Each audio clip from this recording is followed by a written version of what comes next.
ఓం నమో భగవతే వాసుదేవాయ. ఓం నమో నారాయణాయ. మాఘపురాణము 13వ అధ్యాయము. పిశాచుడు ముక్తిని గాంచిన కథ.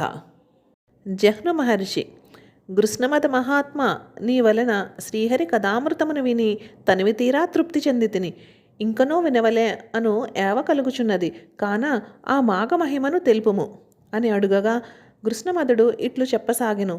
పూర్వకాలమున పంపానదీ తీరమున సమస్తమైన రాజులకు ఆశ్రమైన పంపానగరమున మిక్కిలి ధనవంతుడైన వైశ్యుడొకడుండెను. అతడు కాలక్రమమున మరణించి యమపురికి చేరెను. ఆ వైశ్యుడు జీవించి ఉన్నంత వరకు ఎన్నడూనూ ఎవరికి తన స్వార్జిత ద్రవ్యము నుండి దానము చేయలేదు. ఆ దోషము చేత నరకమునకు పోయి తరువాత భూలోకమున గర్భధరిద్రుడై పుట్టెను. దరిద్రుడు ఒకటి చేత తిరిగి అనేక పాపములను చేసెను. అందువలన అతడు మిక్కిలి పాపాత్ముడై ఉండెను. ఆ దోషము చేత వాడు పిడుగుపడి చచ్చెను. చచ్చిన పిమ్మట అతడు ఆ పంపానదీ తీరమున ఒక మర్రి చెట్టు మీద పిశాచమై ప్రజలకు భయమును కలిగించుచుండెను. భూలోకమున తిరుగుచు ఆకాశమును తిరుగుచు భూతములను తినుచు కొంతకాలము ఆ పిశాచ రూపముతో తిరుగాడుచుండెను.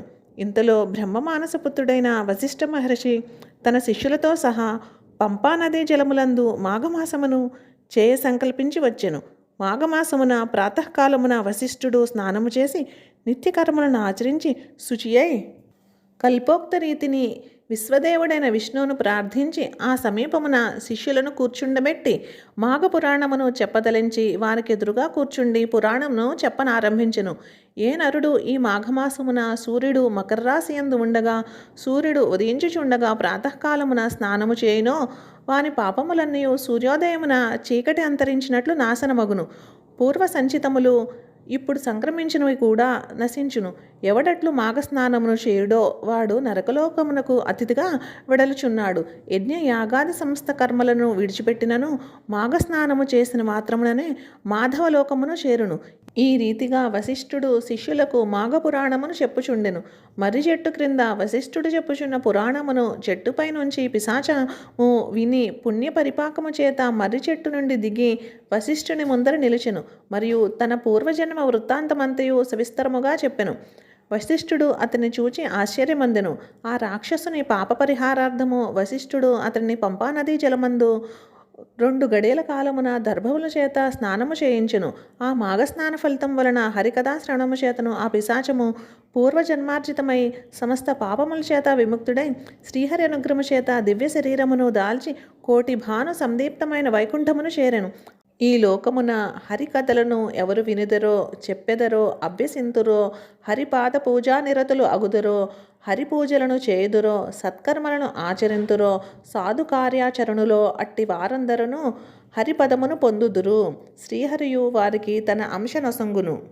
యోగములోనగు అనేక మంచి కర్మల ఫలితమును బ్రహ్మహత్య మొదలగు పాపములను నశింపచేయునదియు తీర్థస్నానాది సర్వ పుణ్యఫలతుల్యమును పుణ్యప్రదాయనియు పుణ్యప్రాప్తినిచ్చునదియు సచ్చీలము నొసంగునదియు నిత్యానందదాయియు దేహాభిమానములను త్యజించి ఆనందించు వారికి సుఖములనిచ్చు విష్ణు కథలను వినని మూర్ఖుడు నరకలోకమున శాశ్వతముగా నుండును.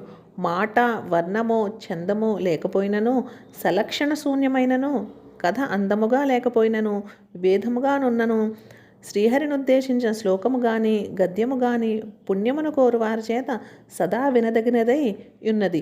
జనన మరణ రూపకమైన సంసారాంబుదియందు తరంగ పరంపరలచే మునిగి తేలుచు ఆధారమేది, తరించుట ఎట్లు, ఉపాయమేది, కష్టమెంతటిది అని విచారక్రాంతులగు వారికి అతి సుఖప్రదమము వినుటకు ఇంపగు హరి సత్కథా కాలక్షేపము ముఖ్యము.